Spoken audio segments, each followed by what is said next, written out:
Thank you for inviting me to your guys' class today. I want to spend some time just really giving you information about what's going on at Beech Grove schools, and especially the upcoming election process taking place in this upcoming May. There's a lot of very important elections for our city, county, and local city government. I really encourage you students to get out and parents to get out and vote. We have a mayor's election. We also have the mayor of Indianapolis, the primary coming up for that, along with some other important vote related to our school corporation and the referendum. I'm not here to promote any candidate. You as students can do that on your own.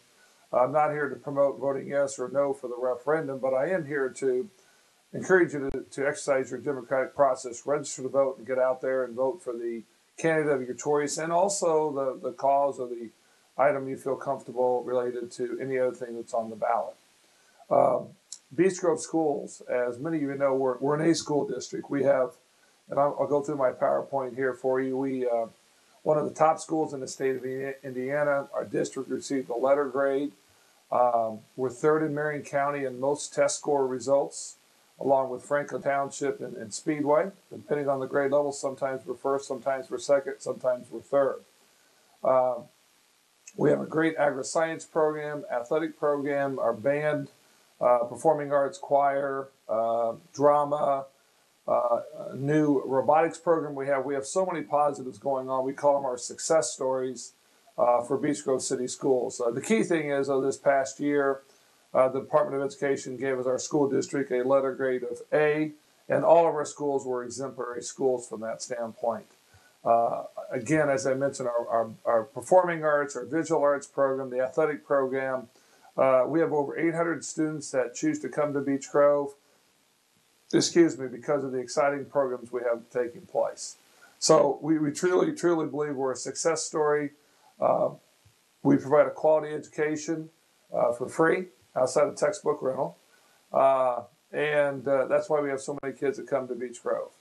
Our strategic planning team has spent hours and hours and hours looking at the needs of the school corporation. And you'll see here in the PowerPoint the different components of it. One of the areas that we spent a lot of time over the last 2 or 3 years were looking at the facilities themselves. And what we've determined, our biggest challenge with facilities are the air conditioning within the school corporation. And we have about $4 million that we need to spend to upgrade the air conditioning, improve the learning and climate for our kids. And we hope to move forward and do that in the very near future. And that's why we've asked our community to look at a referendum. The second component as we move forward is continue our transportation. In 2009, our community overwhelmingly voted yes to provide an additional 35 cents for school transportation so we could keep it. Unlike our neighbors to the east, where for a period of time they eliminated transportation, then had students have to pay for it, we've never done that because we won the referendum. So this spring, the referendum will take place. And one of the questions on the ballot is to continue that 35 cents. That's no tax increase. So the upcoming referendum on May 5th will state, will you support a 35-cent tax in mention transportation? That's what that referendum, that question's about. Again, I'm not trying to encourage you to vote yes or no, just provide you the factual information related to that. So the first question is to continue our current tax of 35 cents for transportation. Again, the second component of that, as I mentioned earlier, was, we look at our facility needs, air conditioning and the learning environment. We have rooms where the air conditioning just doesn't work. We've been slowly doing that over the last 4 to 5 years, replacing almost one room at a time. Central Elementary is totally done, but the other 4 buildings need some work. So on January 13th, we will ask our school board to approve 2 questions moving forward. One, to continue the transportation referendum question and the tax of 35 cents. And the second is to take on a small increase in property tax of 15 cents to work on the air conditioning, cooling, and ventilation. And again, this all comes from our strategic plan that we've been working on for the last few years. Again, it's important that we move forward with that as soon as possible. I'm not going to go through the strategic plan for you guys as students. I'm sure you want to have other things to do, but if you want to, there's the web link for that. This has all come about because property tax impact, and again, we've done a very good managing our budget. But if you don't know, property tax on your house, it's 1%. On an apartment or farmland, it's 2%, and business, it's 3%. Over the years, that's caused us to really look hard at the different parts of our budget. We've made a lot of cuts. That's one of the reasons we accept transfer kids, which to the 800 students we have in the district, that's a plus. That have transferred in. I also think it's a plus just having more students to establish relationships with and to build a better school community. Again, we spent a lot of time. We've made some cuts. We've lost over $3 million in property tax revenue, but we managed it pretty well with the referendum we passed in 2009 and making a lot of cuts to the school district over a period of time. Again, I'm not going to go through all those, but just to kind of give you an idea what school budgets are about. And I'll do this very briefly, but we have our general fund, which pays for all our teachers, administrators, really all the employees in the school district, with the exception of our transportation employee. And then food service is kind of paid for separately. That just comes out of your cafeteria funds. But our general fund is a $20 million budget. And we're in pretty decent shape in our general fund. We can pay our teachers, we can pay everybody, and we can run the district on that $20 million. The second fund that we have is what's called debt service. Our debt service is around $5 million. That pays for it's like your mortgage on your house. It pays for the renovation we did on the high school. We upgraded on the high school a few years back with our science academy. We're still paying on Hornet Park. We're paying on an addition to South Grove. We're also paying on some work we did years back on the middle school. But so every year we pay $5 million, and that's a local property tax that your mom and your dad pay and the local businesses. So again, we're okay in debt service. We can pay our debt. The next fund is capital projects. Capital projects would pay for the television equipment here in this classroom. It would pay for anything, any types of equipment, any types of improvement.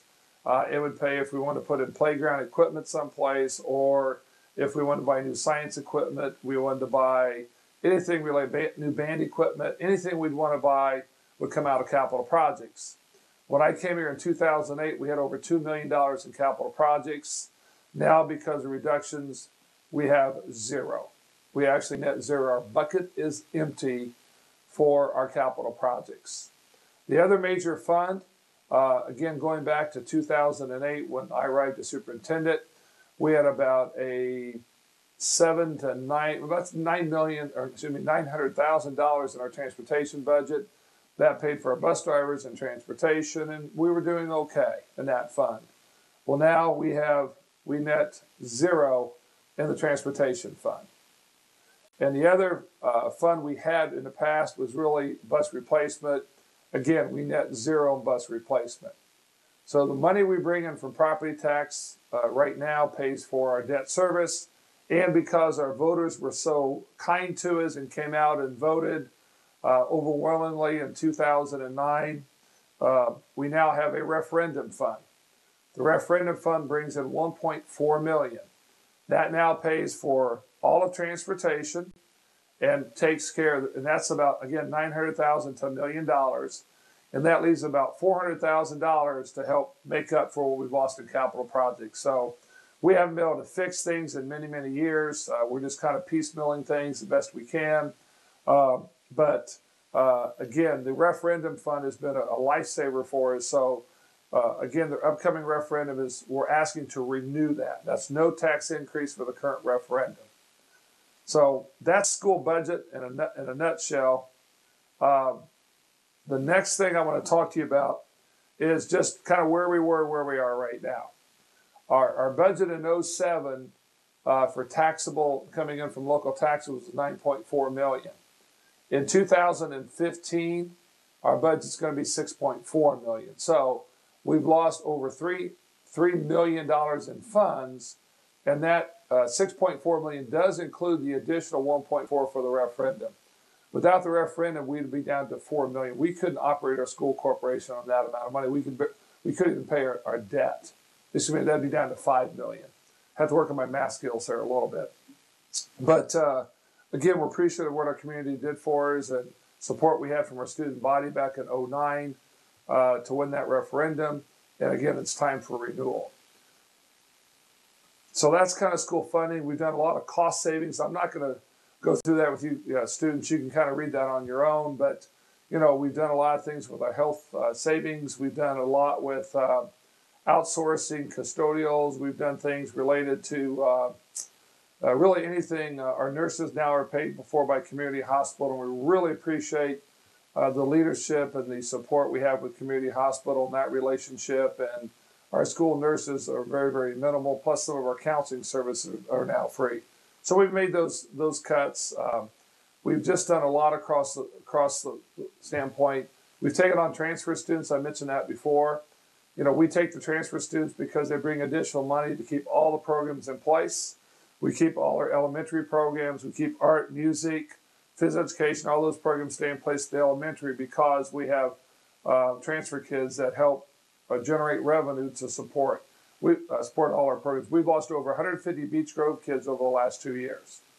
That would have been huge losses in revenue, but in essence, they've been replaced by kids that have transferred in to live outside the district. So it actually helps run the entire school corporation and all the programs that we have. We've really worked hard at generating all types of resources from the vocational funding, from our title funding, and a lot of other areas. We've added a lot of courses, a lot of programs. Again, title money, 21st century grants from the state and from the federal government to really provide an excellent education for you students and for our community as a whole. The challenges that we have, fortunately, AD and Milling has enhanced their campus, which brings additional money. The Citizens is building a new expansion of their plant here, which will bring additional money to the school corporation that will help down the road. But you're asking, again, you guys asked me to come in and talk to you guys today about what's taking place with the referendum. And I just provided some general background information. Again, I'm not here today to say, hey, go out and vote for this. I'm here just to provide you information so you can decide what you want to do. Regardless of whether you plan on voting for the referendum, I really encourage you to register to vote. If you're 18 or will be 18 by May 5th, you can register to vote and vote on any aspect related to what's on the ballot. If you won't be 18 if you're 18 before November of next year, you can still vote in the primary, but you can't vote on the referendum unless you're 18 by May 5th. So I'm going to repeat that because it's kind of confusing. So if you're 17 right now and you're going to turn 18 before May 5th, you can vote for any of the candidates in the primary election, plus you can vote for the referendum. If you're 17 and you won't turn 18 until after the referendum or the election in May, but before the November election, you're going to be 18, you can actually vote in the primary for the candidates, but not for the referendum. And then again, you can vote in the fall. So Mr. Osborne and your government teachers are going to talk to you about that, just to make sure you understand. But we want all our seniors to register to vote. This is going to be an ongoing part of our curriculum because we think it's important you get out and exercise what we have in democracy, but you're able to vote. So again, that'll be part of what the teachers will talk to you about. Again, whether you decide to vote this fall or this spring or not, or even next fall, that's really up to you. But we just really encourage you to get registered to vote, know what the different aspects of the different candidates, and be part of that.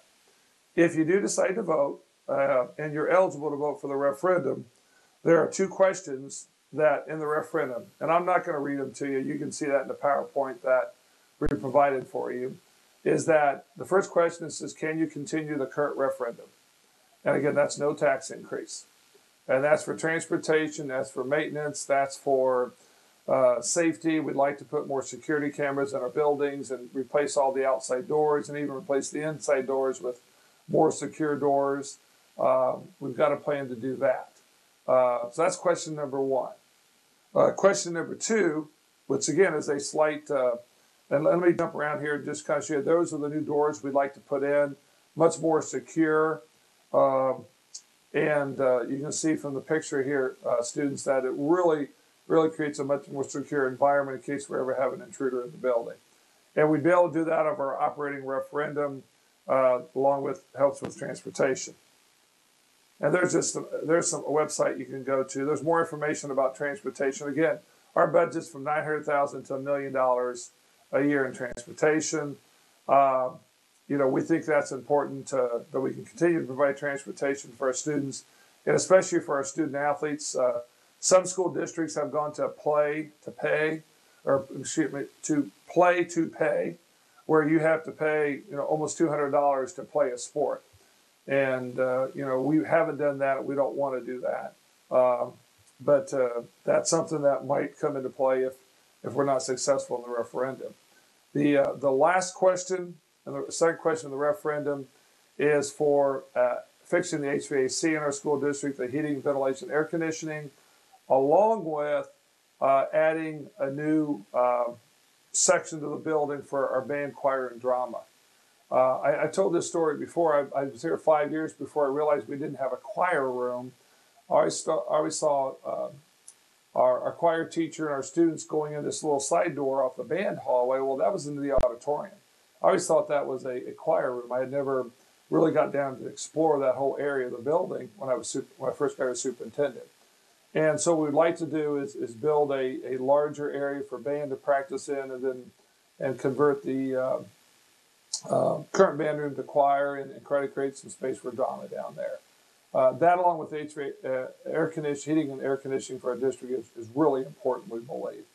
But again, I'm not here today to tell you students to vote one way or the other. We just want to really provide the information to you. Again, we want you to register to vote not only this year, but every year to come, to get out, to participate, to be informed, and to really exercise the rights that you have. We've done some other things to help with cost. We've reduced our textbook rental for next year from $150 down to $110. Again, understanding how tough financial times are. We've just really worked hard at our budget. We've worked to try to do what's best for our students. And, more importantly, we just want to get you guys involved in the process that's taking place around you, so you can have the appropriate information. So, again, I'm not here to promote voting yes or no on the referendum to the students, to you guys, but I am here to give you information, and, I want to provide all the information, and then we can sit here and spend some time, and you can ask me some questions related to the process that's going on. But again, I'm not going to try to promote one way or the other, vote yes or vote no. I just want to give you the information so you can make an informed decision. First, whether you want to register to vote or you want to get out and vote yes or no on what's taking place. And the important thing is that you enjoy your senior year, you do a great job, and finish up and get all your credits and graduate and go on to the next stage of your life. So I'll open the floor up for any questions, comments, or feedback, and try to do the best I can to answer any questions you have. Hi, Mitchell Showalter. I was wondering about the costs for the buses for the students. Will that be much of a difference for their normal costs for school, or will it really affect them? That's a great question, Mitchell. We really haven't determined that. I can tell you right now, Franklin Township charges $210 for a sport. And then there's a discount for a second or a third sport. So we really haven't got that far. And the reason we haven't is we're confident, but not overconfident, that our community is going to come out and support this. There's no way that our students could afford $210. I mean, that's just the reality of it. So it'll be somewhere, more than 100, but maybe less than 200. We really haven't got that far in the discussion because, again, we won in 2009. We're hopefully going to win again, but that's a good question. Gwen Holtquist, you mentioned that a major thing they would be updating with the referendum is the ventilation system, and I was wondering when was the last time that we updated it? Good question. We've done it in pieces. We did Central Elementary back in about 2009. We did all of Central Elementary. It had steam heat in the floor. It was the oldest in the district, so we completed that entire building. And between 2009 and now, we've done it in parcels. So, for example, we did about 15 rooms here in the high school, Over this past Christmas break, we did 8 rooms at South Grove. We've done 6 rooms at the middle school. So we've done bits and pieces of it, but it's $4 million to complete the rest of the school district. This building is well over $1 million plus just to replace the old units. For example, in this room we're in right now, this system would be changed. The auditorium would definitely be changed along with being renovated. So, but all the buildings except Central would have some type of renovation. And the key thing about air conditioning, it's not just the air conditioning or the heat, it's the air quality. We got cited at South Grove because the air quality of the outside air compared to the inside air was different. I mean, you go outside and take a measurement, you come inside the building and take a measurement, it should be close to the same. And, it's just the exchange of air and oxygen and bringing in clean air. That's a critical component. There's a lot of research that says you have that type of exchange, it's better for learning.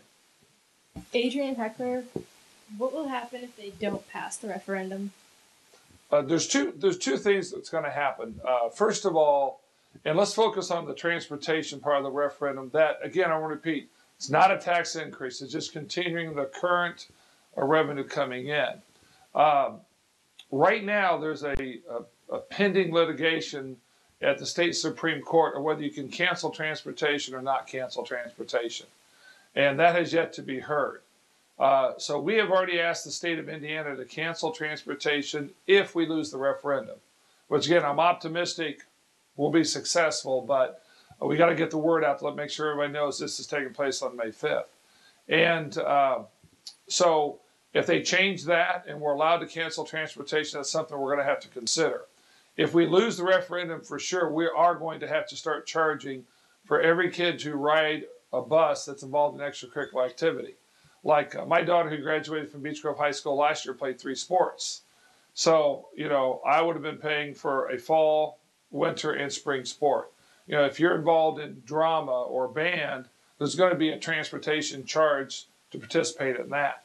And I guarantee you that transportation charge is going to be much greater than the $32 increase. The average house in Beech Grove is $80,000 home. The referendum for construction is $32. The referendum on transportation is $0. So, it's much more expensive if we lose the referendum than what we're currently paying. So again, it's 2 things. One, there's a possibility of canceling it, but for sure we will have to start charging for anybody who's involved in extracurricular activity, similar to what Franklin Township currently does. Michael Kingery, I was wondering, since I'm pretty sure you can't vote if you don't live inside the district on the referendum, I was wondering if there's anything you can do in replacement of voting. Very, very good question. If you do not live in the school district, obviously you cannot vote. But you can get out and you can talk to people who live in Beech Grove, encourage them to register to vote.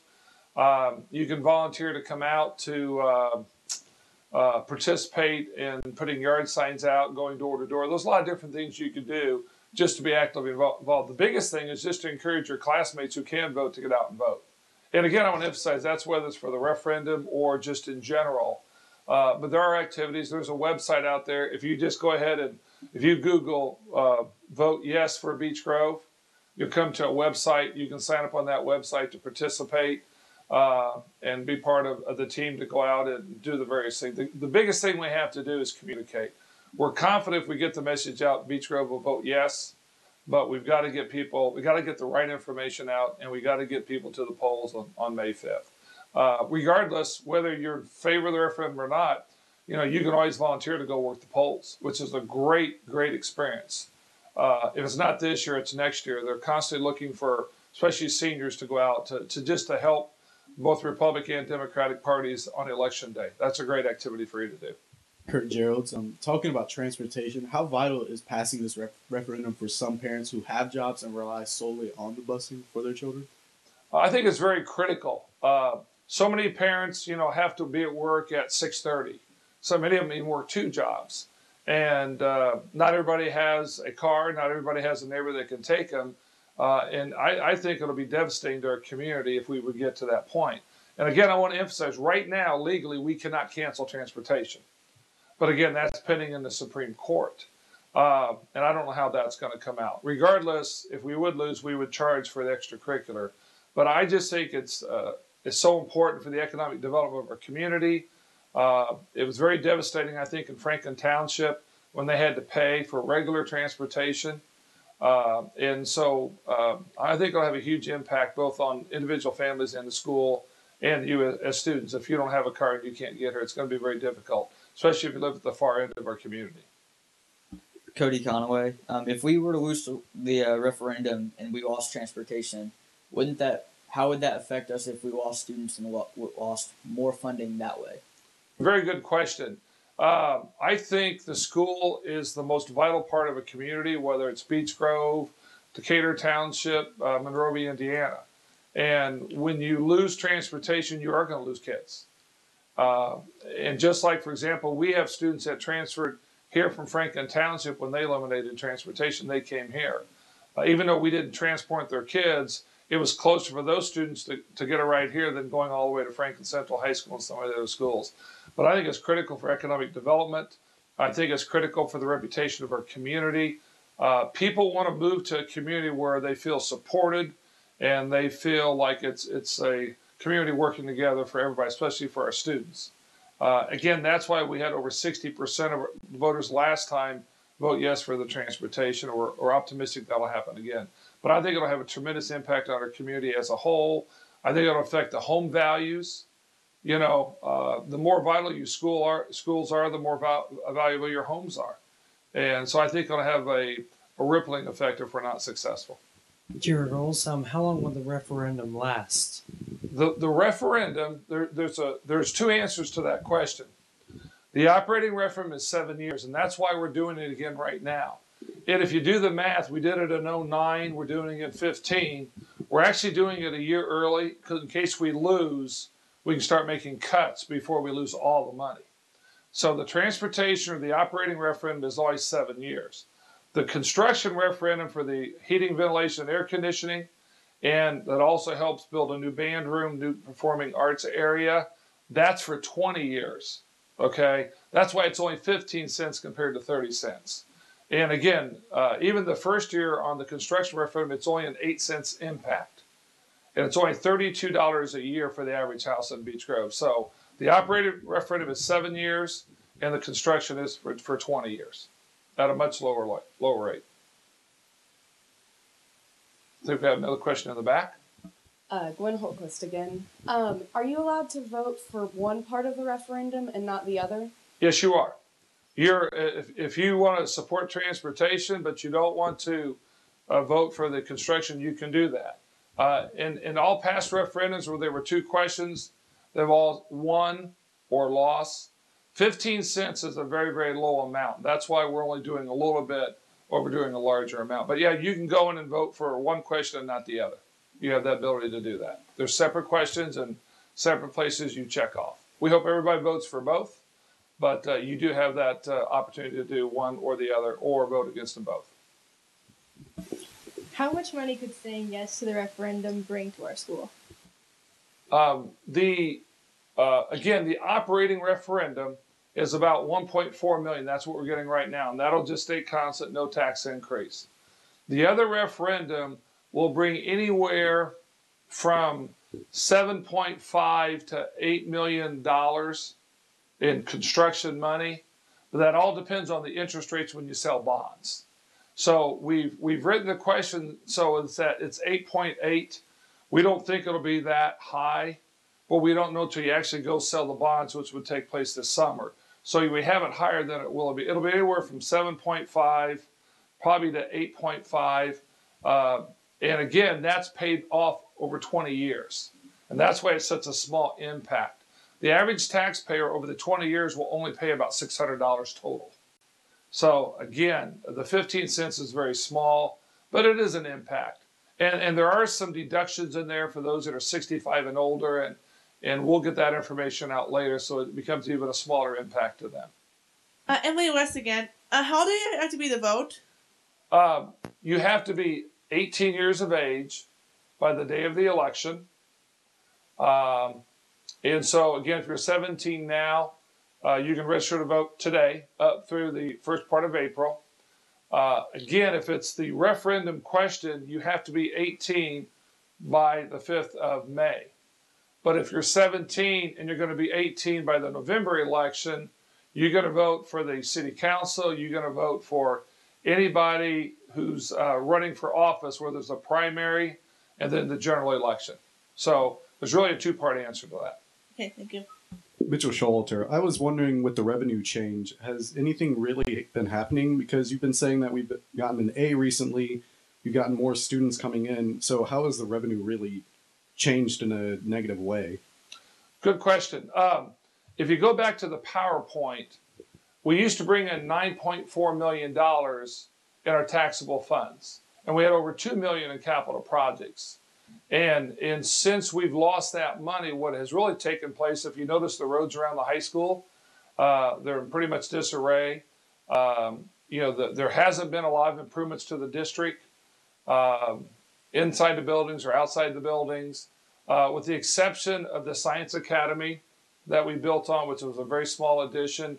We haven't been able to make the improvements that we want. We probably have $10 to $15 million of improvements we really need to do, just really to upgrade the buildings, besides the air conditioning. So those are the areas we've really had to cut back on. We've cut back on transportation. We now limit our athletic teams on how much money they can spend on transportation. If they spend more than that, then the coaches, the athletic team has to raise the money for it. We've cut back on staffing. We've done a lot across the board. We'd love to build a new TV studio here. As you can see, your chairs are old, the equipment's old. We put a little bit of money into cameras. We'd really like to buy some state-of-the-art cameras to give you a better experience for life. So there's a lot of things we haven't done. The restrooms in this building, quite frankly, are pretty pathetic. From the urinals to the floors to the stalls. Most of them are 30 years old. So it's more things the biggest loss has been that $2 million in capital projects, which in turn kind of relates to a construction project. If our budget the way it was at 07, the $9.4 million, we wouldn't be doing a construction referendum. We'd have the money, we could go build these things. So it's the loss of that revenue that hasn't allowed us to upgrade the air conditioning to the level we want, and it hasn't allowed us to make any additions to the building outside of the science addition. So it really has almost eliminated making some just general improvements that we need to have. Kurt Geralds again. How much will a typical taxpayer have to pay? The average house in Beech Grove is $83,200. The majority of the houses in Beech Grove run from $75,000 in assessed valuation to $100,000. You got a handful of houses that are much more expensive than that. So for the average house at $83,200, the increase would be $32 a year. So for a family of four, that's probably one meal out, almost one meal at McDonald's or one meal at Dale's restaurant in town. So it's really skipping one meal to do a heck of a lot for our kids on that annual year. So it's really not a lot. It breaks down to $2.70 a month for the 12-month period, and that won't change. That stays constant. That number doesn't go up down the road on the impact to the taxpayer. I'm Andrew Hunter, and you say if we lose whatever, I don't know what it's called, but you say if we lose it, we'll lose more money, but if you raise everything, you'll lose more students too. Let me see if I heard you right. If we lose the referendum, Yeah. there's a chance we could lose kids, because kids may want to go to another school. Is that what you're saying? Because you'll raise everything, but once you lose more money by raising stuff and losing kids. Well, here's the key thing, okay? If you're a parent and your kids go to Beech Grove, we've dropped your textbook rental $40. So if you have multiple kids, that's $80 in savings, correct? And we're only raising taxes $32. So for the 2,200 kids who live in Beech Grove, whose parents pay property tax, even by voting on the referendum, your bill will be less by $8. And so actually winning the referendum along with the textbook rental, we actually break even or actually make money on that. Obviously, if you don't have kids in school, your taxes are still going to go up. But again, the quality of life, if we have to, it's not going to be life or death if we can't build a new band room. It is going to impact learning if we can't fix our air conditioning. I mean, that's a big aspect for us. So, there's just some pros and cons along the way. But if you live in Beech Grove and you have kids, you will actually have more money in your pocket when we win the referendum. You have more money no matter what, because my board's already voted to eliminate $40 of textbook rental. So we're trying to be able to set that up so our parents are actually saving a little money over having to pay it all out. Does that answer your question? Yeah. Okay, great. Well, hey, I appreciate your questions. And at any point in time you'd like me to come back as we move further in the process, I'll be glad to do so. It's all about what we can do for our community and what's best. And I think the key concept for you as students is to take some time within your class and debate the pros and cons of this. What are the benefits and what are not the benefits? But, we look at it that, a community is only as strong as its school system. And a school system is only as strong as the students within it. And should all pat yourself on the back because we are an A school corporation. And that didn't happen because I'm the superintendent. It happened because you as students achieve academically. You're graduating. We're 95% graduation rate. We got a 95% attendance. Our number of graduates with honors diplomas going up. The number of kids getting dual credits going up. We've got a robotics team now. We've got an agri-science team. A lot of great things have been put in place for you guys as students. And having a graduate of Beech Grove High School last year, her last 2 years here at Beech Grove have really prepared her for her college and hopefully beyond. So I just appreciate your time and your effort. And remember, it's a great day to be a Hornet.